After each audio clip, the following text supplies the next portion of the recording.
Hi all, welcome to my channel day to day ముచ్చట్లు. పదండి, మా ఫ్రెండ్ మ్యారేజ్కి వెళ్తుందంట, కోన్ పెట్టేసి వద్దాం. ఏదోలే అండి, వచ్చినంత మాత్రం పడుతున్నా అని మనమేం పెద్ద మెహందీ ఆర్టిస్టులేం కాదు. కొంతమంది ఉంటారండి, పెట్టింది కూడా బాగాలేదు అది ఇది అని డిస్కరేజ్ చేసేవాళ్ళు.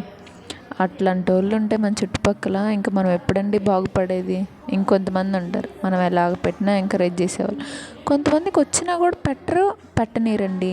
అదేంటో ఈ సొసైటీలో అట్లాంటి వాళ్ళు కూడా ఉంటారనమాట. ఒకరిని ఎంకరేజ్ చేయరు, వాళ్ళు బాగుపడరు. పక్కన వాళ్ళు బాగుపడడం మాత్రం అస్సలు చూడరండి. మీరు మీ చుట్టుపక్కల ఇలాంటి వాళ్ళని ఎప్పుడైనా గమనించారండి? వాళ్ళు ఎక్కడో ఉండరు, మన పక్కనే, మన ఫ్రెండ్స్ రూపంలోనే, అట్లా మన ఫ్యామిలీ రిలేటివ్స్ రూపంలోనే ఉంటారు. అవసరానికి వస్తారండి, అయిపోయాక అసలు చూడను కూడా చూడరు అనమాట మొహం. అలాంటి వాళ్ళతో చాలా దూరంగా ఉండడం మేలండి. ఏంటో చెప్పుకొని వెళ్తుంది అనుకుంటున్నారా? అది రియాలిటీ అండి. మీరు ఒకరోజు ఎక్స్పీరియన్స్ చేస్తారు, చేసి ఉంటారు కొంతమంది. Boy friends.